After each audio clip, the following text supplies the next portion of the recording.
and welcome to our Power Bowls cooking class. I'm Katie Poppy. I'm one of the registered dietitians at Clem&Thyme. Welcome to my home kitchen. I'm so excited that you tuned into this class. Thank you for tuning in to these classes during this time when we can't all be together. We're just so excited that we're able to still offer cooking classes to you during this time. So I am unbelievably excited for this class. If you're one of my clients, you know that I'm obsessed with Power Bowls. I just think that they're an incredible way to practice your culinary skills, practice putting different flavor combinations together, and just really gaining confidence in the kitchen. You know, there are so many different recipes available online for different Power Bowls, and that's great. You know, there's nothing wrong with following a recipe or going on Pinterest and like getting inspiration from a recipe, but the cool thing about Power Bowls and the beauty of Power Bowls is that you don't necessarily have to follow a recipe. And then also they're really simple and easy. You know, they can be as complex or fancy as you want them to be, or they can be as simple as you want them to be. So it's really nice, they're easy. You can prepare all your ingredients ahead of time at the beginning of the week, and then throw them together as you go throughout the week, or portion everything ahead of time into containers at the beginning of the week. You can prepare one for the week, two. There's just really endless opportunities with Power Bowls, you know, and they're balanced and delicious and satisfying. So I'm just so excited to share this concept of Power Bowls with you guys. So you might be wondering, what is a Power Bowl? If you've never heard of a Power Bowl before. They go by a variety of names, macro bowls, Buddha bowls, and then Power Bowls are probably other names. But basically it's a bowl of a variety of different categories of foods. So typically they contain a protein, carbohydrate-rich foods, and then lots of non-starchy vegetables and flavors. And then it's not listed on your handout, but you definitely want to make sure that you get some healthy fat in there as well. And I'll get more into that. But that's basically what a Power Bowl is. It's got everything that you really need in a meal. So like I said, you really want to get all of these ingredients that I mentioned into your bowl. And I really like to use the plate model to determine how much of each of these things to include. So you really want half of your bowl to be those non-starchy vegetables. So this is pretty much every vegetable you can imagine except for potatoes, peas, and corn. So some examples of non-starchy vegetables would be like zucchini, onions, carrots, beets, bell peppers, cucumbers, microgreens, kale, spinach, mushrooms, lettuce, or whatever you find at the farmer's market, you know, whatever your heart desires. There's so many options. And then you really want about a quarter of your bowl to be carbohydrate-rich food. So I recommend like around a cup is a good portion. So that's going to include, like I said, some of these starchy vegetables like white potatoes, sweet potatoes, pastas, quinoa, rice, different grains, fruits. And then you want to fill that last quarter of the bowl with proteins like eggs, soy products like whole organic soy products like tempeh, tofu, and edamame. Also meats like beef and pork, poultry like chicken and turkey, dairy like Greek yogurt or cottage cheese, salmon or other seafood. Really, you know, again, there are so many different endless opportunities there with your protein. And then don't forget to include lots of flavor with like a dressing, a condiment, or a sauce. And then other toppings like nuts and seeds, herbs, nutritional yeast, olives, avocado, sauerkraut. You know, again, the opportunities are really endless in what you can throw in there. This is a fun way to also create kind of sustainability around your eating, you know, using up everything that you have in your pantry. You know, what has been sitting in your pantry for a while that you want to use? Throw on a Power Bowl. And then I mentioned earlier that you want to make sure that you have some healthy fats in there if you can. Because not only are these really good for you, but they do make that meal more satisfying, and your Power Bowl is going to keep you feeling full longer if you have those healthy fats in there. So notice in this plate that some of those proteins and fats do overlap. They provide both protein and fat. So like nuts and seeds, for example, or nut butters, seed butters. Fatty fish also, good source of protein, good source of healthy fat. So that's like salmon and tuna. So if those like combination foods are in your bowl, then you're good to go. But if not, you want to make sure that you're adding in some kind of like healthy fat, like olives, nuts, seeds, nut butter, or use a sauce or dressing that contains healthy fats, like a peanut sauce or a tahini-based sauce, like the one we're making today, or a pesto that has nuts and olives, or an olive oil-based dressing. Again, really those options are endless. So you'll notice that the Power Bowl combinations that I chose for today kind of cross over in terms of the ingredients that they contain. And I did this because I wanted to show you that you can prepare, maybe a few ingredients and then use them in different ways throughout the week. So you don't necessarily have to prepare, 5 or 6 different ingredients for each Power Bowl that you want to make. Again, like I said, you could make 1 Power Bowl for the week, you could make 2, 3, whatever works for you, and how busy your week's going to be, how much prep ahead of time you want to do. I would say that, when you're making your own Power Bowls, don't hesitate to try any combination. I don't have any culinary training at all, and I haven't really failed in making a Power Bowl combination. I've put together some really weird things, and I'm not really a picky eater, so maybe that kind of plays in. Maybe someone else probably would think it was horrible, but don't be afraid to put different combinations together. 9 times out of 10 or more, it's gonna work. So don't be afraid, try different combinations, use what you have, try a fun new ingredient, get inspiration from the internet, from the recipes I've given you, and you're gonna be good to go. You're gonna be, get better over time, and if you fail, that's how you learn. Good cooks are those that fail. That's absolutely how you learn. So I'm so excited for this class, and I'm so excited for you to learn about Power Bowls. So let's jump into our first recipe.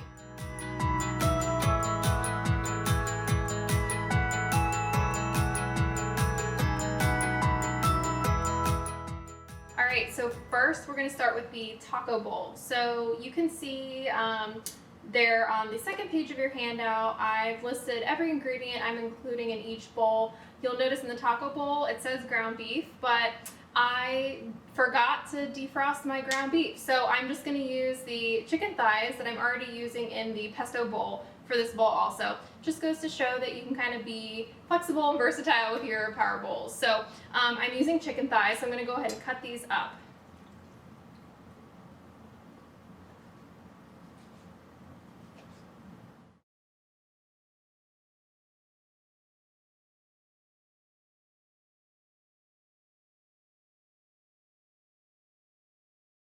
Alright, so I have all of my chicken cut up here. I cut it up into relatively even sized pieces. I have a lot of chicken here, but if you're prepping for the whole week, that's definitely not a bad thing. So I'm actually going to pan saute this. You could use chicken breasts and roast them in the oven. You could buy pre-cooked chicken, you could use canned chicken. It doesn't really matter what you use, but this is just what I had, and I like the way chicken thighs taste, but you can use whatever you want. Again, like I said, you can use any protein that you want. You could use salmon if you want. I love canned salmon because you can keep it in your pantry and throw it on your Power Bowl. You can make it vegetarian, add some extra beans. Again, the options are endless. So I'm going to go ahead and get my pan ready. And I just wanted to point out that I do really love this avocado oil spray from Costco. It's really nice for if you just need like a light coating of oil on something. So you can use fresh cauliflower if you want. You could use any non-starchy vegetable. I just love cauliflower because it kind of takes on whatever flavor you're using. So I bought this frozen cauliflower from Whole Foods. I've been doing a lot of online shopping at Whole Foods, so that works really well. But this is just what I'm using. You could use absolutely any non-starchy vegetable that you like or want.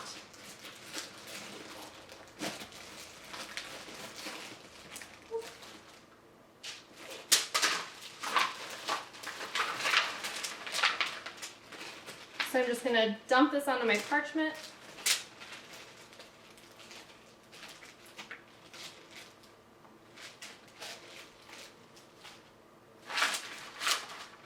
Spread this around. I really like using avocado oil for roasting or cooking really anytime I'm using a high heat, because it has a really high smoke point, which is really important. So I'm going to go ahead and just drizzle some avocado oil on this cauliflower or whatever vegetable you're using, and some salt.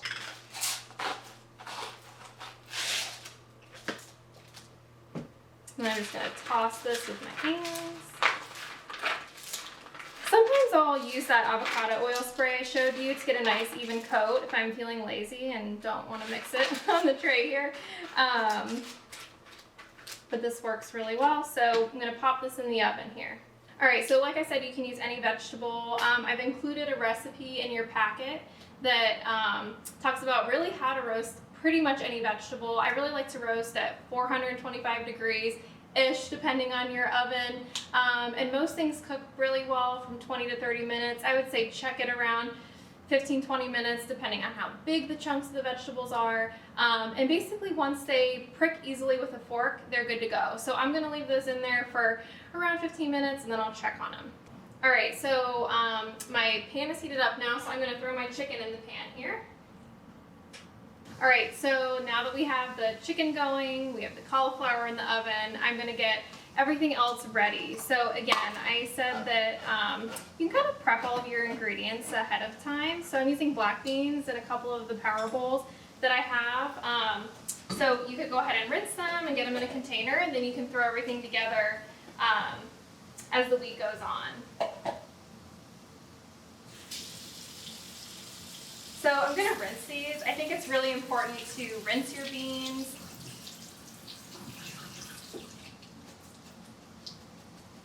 Alright, so I've got my beans all rinsed off there. I'm just going to set those aside.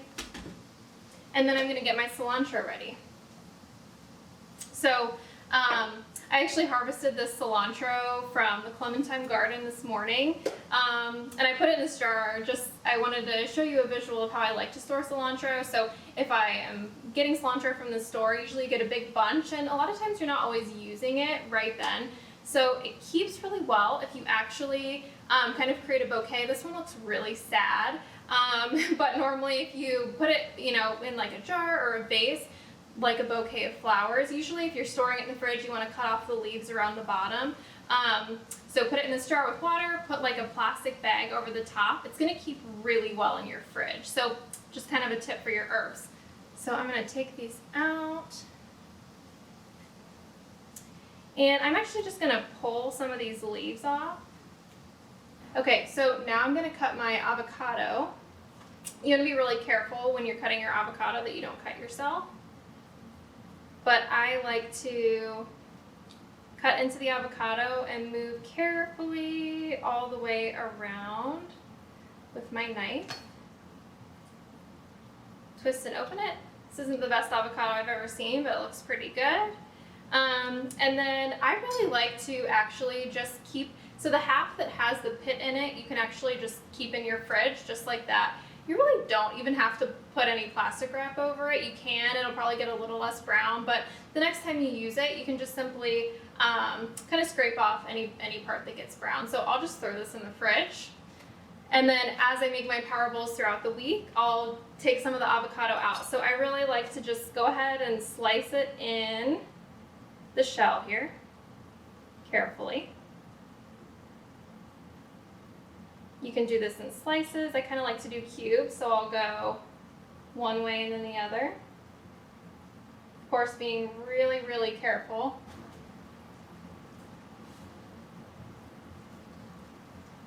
And then I'll scoop it out. Doesn't have to be perfect. Again, this isn't the prettiest avocado, but it's pretty nice and soft, so hopefully it tastes good. Alright, so my chicken is ready, so I'm going to take that off the stove.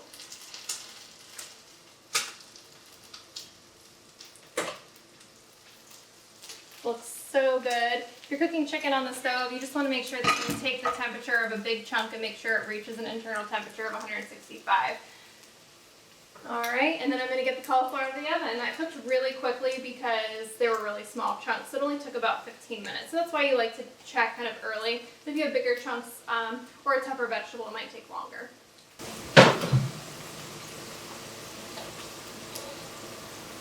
Alright, so I'm going to put this power bowl together. So I'm going to start with the base of cauliflower.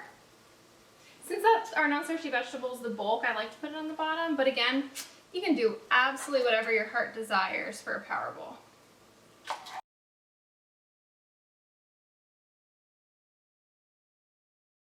So remember, we want half of our bowl to be non-starchy vegetables, and this is really the only non-starchy vegetable I have in this meal, so I'm going to do a lot of cauliflower. Alright, then I'm going to take some chicken, and then I'm going to get some black beans. You can heat these up if you want, but everything else is, I've got a combination of hot and cold, and I really don't mind my black beans either way. So now I'm going to add on my toppings. So I'm going to add on some avocado. However much avocado you want.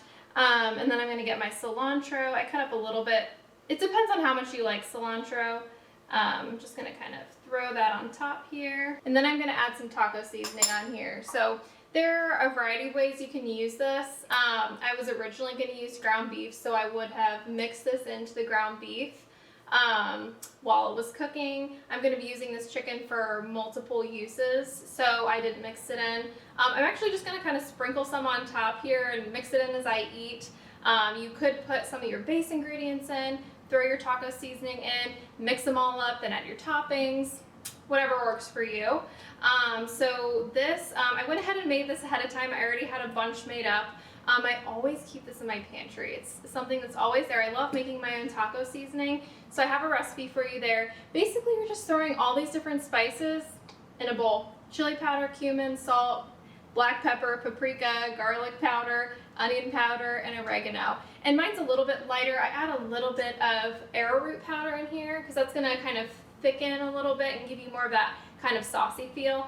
A lot of the taco seasonings that you'll find in the store contain a little bit of cornstarch, which there's nothing wrong with cornstarch. I just use arrowroot powder that's there so that you kind of get that thickening if you add a little bit of water in. So basically I'm just going to sprinkle some on top here. I'm going to add some of this salsa. So I am always constantly trying new salsas. This one I found at Aldi. It was very inexpensive.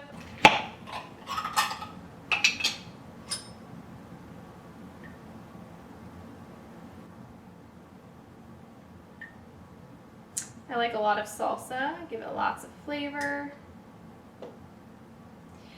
And I put avocado on here, but you could put guacamole on here. Whatever your heart desires, really. All right.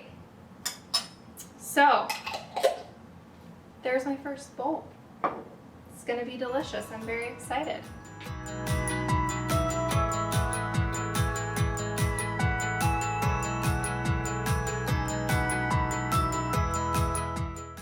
Alright, so our next bowl is the Pesto Bowl. So we're actually going to use a lot of ingredients that we used in the taco bowl. So I already have my chicken here all ready to go. Again, you can use any protein that you want. And then I'm going to use lentil pasta as my carbohydrate-rich food. I really love lentil pasta. I think it has a really nice texture. But again, you could use any carb you want here. You could use rice. A different pasta, a different grain, really anything would work, but I just really enjoy lentil pasta. And let me actually show you the lentil pasta that I use. So I really like this Berea, I think is how you pronounce it, red lentil pasta. You can get it at Kroger. I buy mine at Costco. They have it in bulk for a pretty decent price, so that's what I like, but again, you can use anything that you want. And then I already have my roasted cauliflower from the taco bowl as well, so it's going to be my non-starchy vegetable, and then my flavor is going to be a pesto. And I love pesto. Pesto is awesome for this time of year because there's so many of these ingredients readily available, but great for any time of year. So the pesto recipe that I've given you is actually really nice because you can kind of cater it to whatever you have on hand. So I actually don't have any fresh basil right now growing on my patio garden or in my fridge or anything. So I'm going to be using mint. I have so much mint in my patio garden. So you can really use any green that you want here. You can use cilantro, arugula, spinach. You can use kale. If you're using kale, it's nice to kind of blanch it first, so lightly cook it. But I'm going to use some mint. So I am going to actually cut this recipe in half because I already have a big jar of pesto that I made, so I only need a little bit.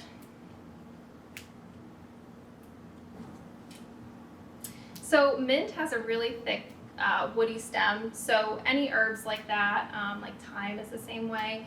You really want to get the leaves off of the stem and toss the stem in your compost pile or the trash. So I'm going to get about a cup here of packed leaves. The cool thing about pesto too is that you can kind of play with it. So like I said, you can use any green, you can use a mixture of greens. I love mixing parsley with basil, that's really nice, or just simply parsley, parsley and spinach. Sometimes herbs, if you're buying them in the store, can be a little bit expensive. That's the timer for my pasta, so I'm going to get that in just a second. So spinach is a little less expensive, so you can kind of combine your herbs with your spinach to get a little bit of bulk. So I've got a cup of my packed green, and it's flexible in terms of your ingredients, but it's also flexible in terms of amounts. You can kind of taste it and see where you're at. So we'll get there in just a second. So I've got my cup of my green. I'm going to go ahead and pop over and get my pasta off the stove.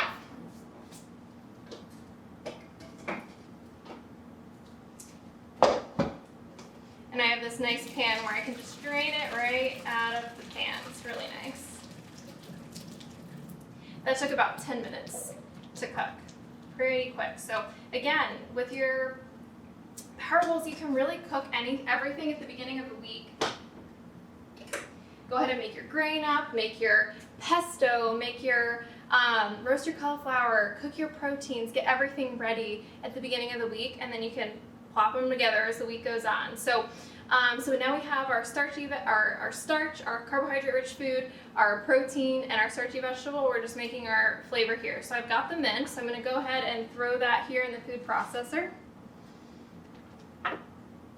And then I'm going to use actually pecans. Again, you can use anything you want. Traditionally, pesto calls for pine nuts, but again, pine nuts are pretty expensive, and you're more than welcome to use pine nuts, but you can use a combination of nuts. Walnuts work really well, almonds, cashews. I just happen to have a bunch of pecans, so that's what I'm going to use. So I'm going to use just a little bit because I'm cutting this recipe in half. So I'm going to throw those in there. And then I'm actually going to use garlic scapes. So garlic scapes are actually the flowering stem of a garlic plant. They're really, you can find them a lot at the farmers markets this time of year.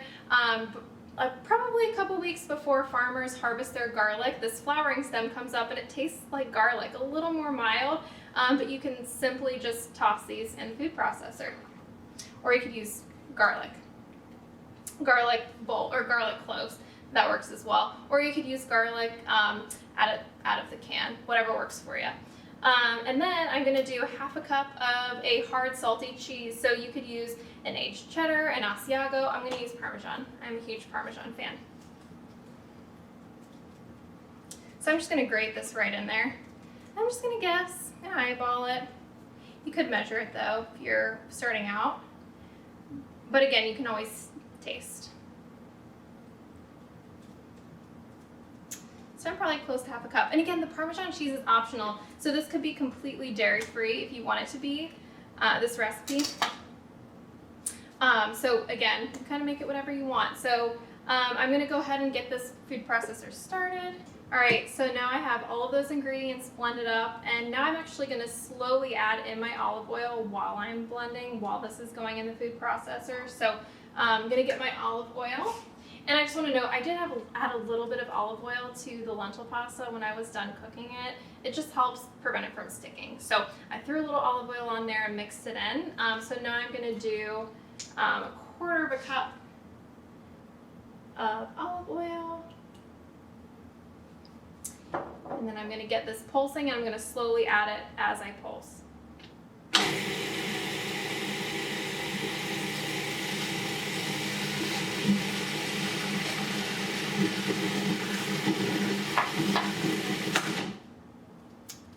or as I blend. So I have that going, I poured that in, and now I'm just gonna kind of scrape the sides down and then blend until everything's fairly smooth.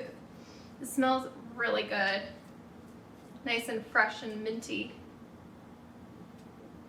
So I'm gonna give this another go.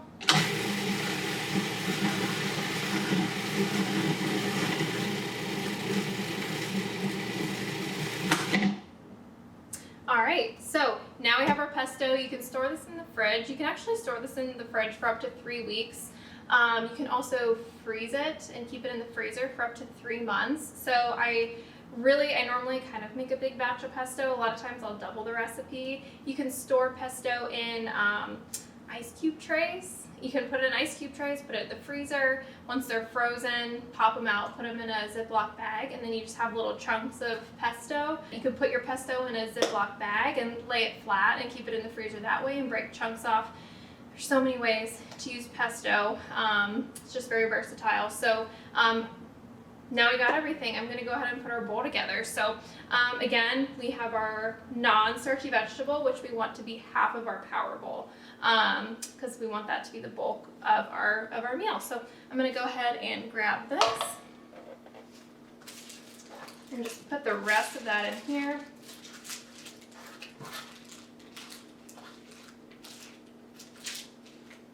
So I know I'm using similar ingredients. That's more for kind of ease throughout the week, but I would encourage you, variety is so important. Every vegetable offers its own unique nutrients, micronutrients, phytochemicals. So I'd encourage you to get variety from week to week if you can, kind of mix it up, but it's okay to, keep it simple during the week or add multiple. I'm just adding one in my bowl, but you could add several different non-starchy vegetables. So I have my my cauliflower here. So I'm gonna add in my chicken here, which remember we want that to be about 1/4 of our bowl. And then with this one, now we're gonna add in our lentil pasta. Our lentil pasta is gonna be that starchy component. And remember, we wanna keep that starchy component to around 1 cup or less. So that's what I have so far. And now we're just gonna add the pesto on top. And remember, I mentioned that we wanna make sure we have this healthy fat. These healthy fats really help keep us feeling full and satisfied. It's really just gonna make your bowl kind of stretch further. So I'm gonna add some pesto on top. I really like to go heavy on the flavor. There's nothing wrong with that. You can, if you want, add a little extra salt, add a little extra olive oil on top. I love a lot of olive oil, so I'm gonna sprinkle a little bit of that. So just a note on the pesto, I didn't taste it, but you can really, just take a spoon, taste it, see, if you need a little more garlic, add some more garlic. If it needs a little more oil, it's not thick enough, add more oil. Don't be afraid to experiment, that's how we learn. So here we have our second bowl. It's gonna be delicious. I'm so excited about it because I love pesto, but again, you can always make power bowls whatever you want them to be.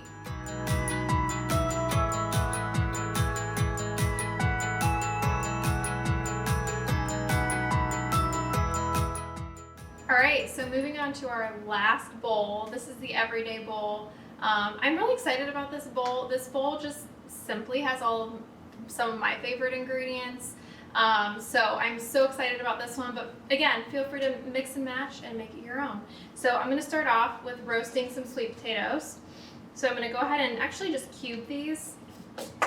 So the sweet potato is actually really fun. It's a purple sweet potato. So it's really important to get variety. Most of the time I'll use just like the orange sweet potatoes, but this time I'm mixing it up. So I'm gonna go ahead and cut these. This is gonna be our starch, or our carbohydrate-rich food,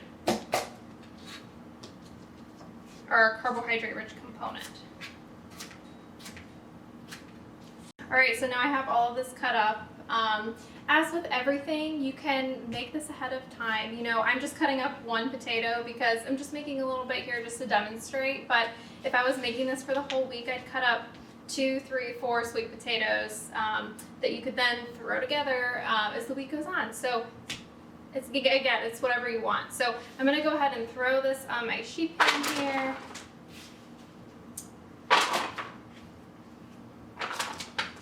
I'm gonna throw some avocado oil on here. I'm gonna use the spray this time.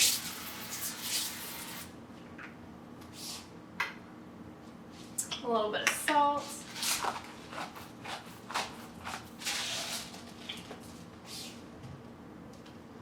And I'm gonna mix this all up together. So again, this is that carbohydrate rich component. This could be whatever you want it to be. If you love beans, make it beans. If you love pasta, make it pasta. Maybe you want it to be some sweet corn when that's in season. Like, feel free to mix it up. I just love sweet potatoes, so that's what I chose today. And you could use this in really any bowl. Sweet potatoes are great. So I'm gonna go ahead and pop this in the oven, and kind of the same thing as my oven's preheated. So this is kind of the same thing as the cauliflower. These might take a little bit longer, but I'm gonna go ahead and set my timer for 15 minutes, check on them, and then maybe add a little bit of time. All right, so I've got my sweet potatoes in the oven. This one I'm actually using some beans. So beans, I've been really referring to them as a starch, but they do have carbohydrates, but they also have some protein as well. So just keep that in mind, that they're offering you both of those components. So I'm throwing some beans in here, mainly because, you know, if you were making all three of these bowls for the week, you'd probably have some extra black beans. So I'm just throwing them in there, but again, you don't have to.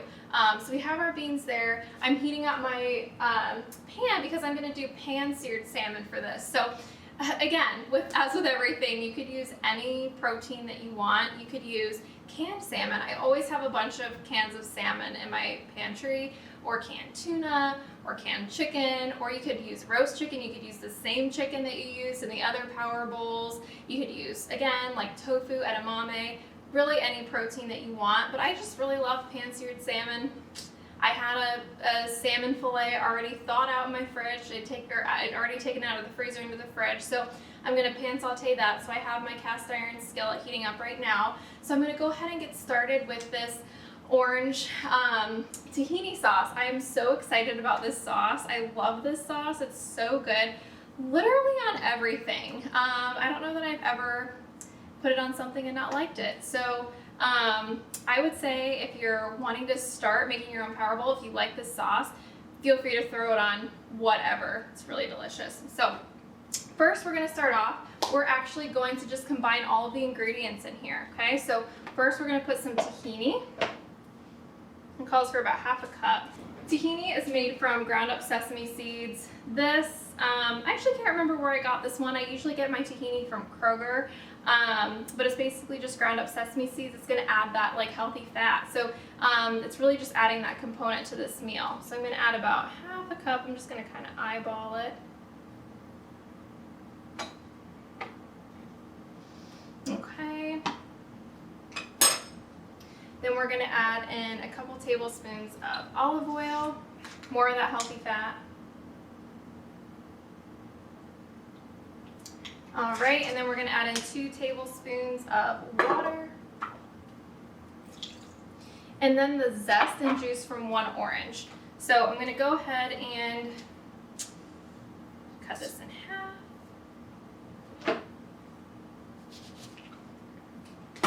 All right. I probably should have zested this first, to be completely honest. So I'm gonna go ahead and zest this before I squeeze it. So you just wanna lightly zest. You wanna make sure that you don't get the white part.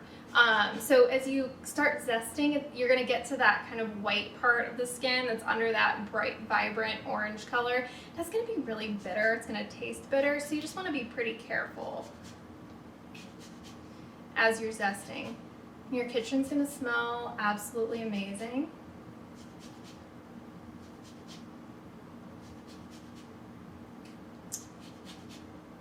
One piece of advice that I like to give my clients is, you know, when you're cooking, cooking takes time. Cooking is a lot of hard work, but I'd recommend, you know, really just be mindful about the process and try to enjoy it as much as you can.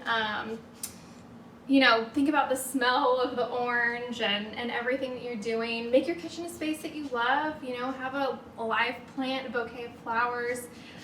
Keep it clean, make it a space that you really love being in. And it can make meal prep just that much more fun and enjoyable. All right, so I think I've got most of that. I've never tried this with another citrus fruit, but I would imagine it would work awesome with any citrus fruit. Okay, so I have a really basic juicer here. I think this was my grandma's, but you could get like a fancy juicer. I'm just gonna squeeze this right in here.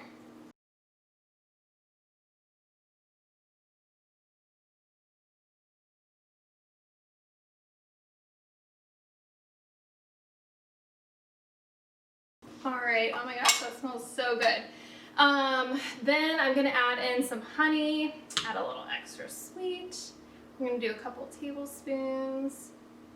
Just gonna eyeball it. And then I'm gonna add in garlic. Again, I have garlic scapes available, so that's what I'm gonna throw in, but you could add in garlic clove. And then a little bit of salt and pepper.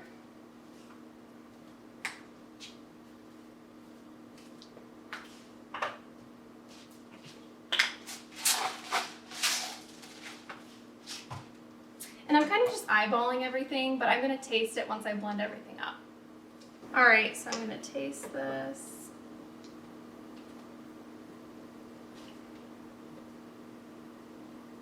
That's really good. I'm gonna blend this up just a little bit more. I didn't quite get all of that garlic scape blended up.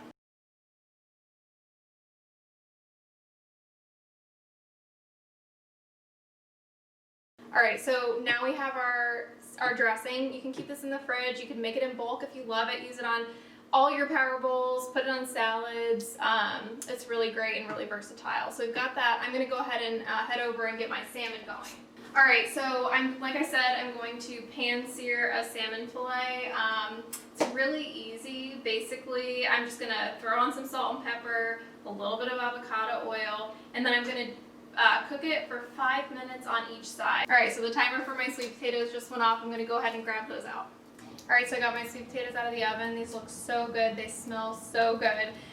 These only took about 15 minutes, so if you have small pieces of something, it's gonna go quicker. So I've got these done. So I'm just waiting on the salmon. It has a couple minutes left. I'm gonna flip it. I'm gonna do 5 more minutes, and then we're gonna put our bowl together. All right, so I'm gonna go ahead and cut up my lettuce. This is gonna be the base. So these leafy greens are that non-starchy vegetable component, which remember you want that to be at least half of that bowl. So these are actually greens from Clem&Thyme. They're fresh out of the garden, and so they're pretty big. Like this is pretty mature spinach. So one tip that I love with greens is I like to chop them up fairly small. They're so much easier to eat. You don't get like a huge mouthful of greens hanging out of your mouth. So I actually like to take a nice pair of kitchen shears and just chop them up.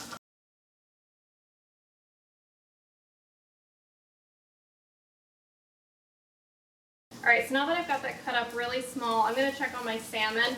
Really, when you're baking salmon, pan searing salmon, you basically want to cook it until it flakes easily with a fork, and then it's done. It's usually, like I said, about 5 minutes on each side. So I'm gonna go grab that. All right, so now we're gonna put everything together, which is the fun part. So now I have my bed of greens. We talked about that being the non-starchy vegetable. We've got our starchy component here. Remember, you want to limit this. You keep it to about a cup for your starchy component. So we're adding those pretty purple sweet potatoes in. Gonna add in some black beans, protein and carbs.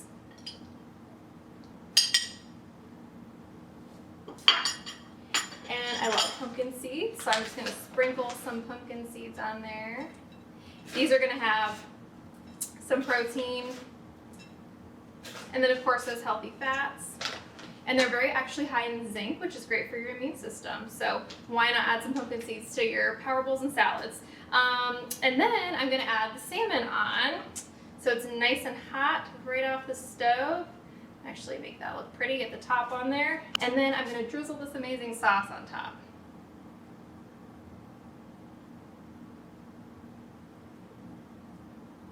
Oh my goodness, this is gonna be so good, I can't wait.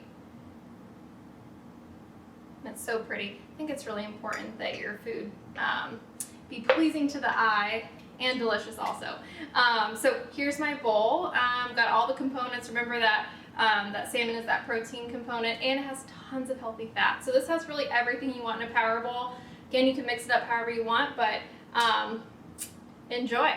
All right, so all that cooking has me feeling really hungry, so I'm gonna go eat this Power Bowl. It's delicious.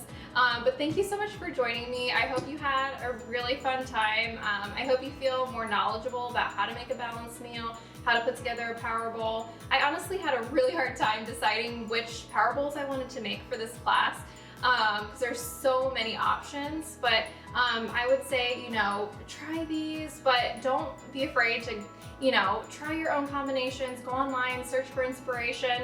I'm sure you'll be a Power Bowl pro in no time. So thanks again for joining me, and enjoy.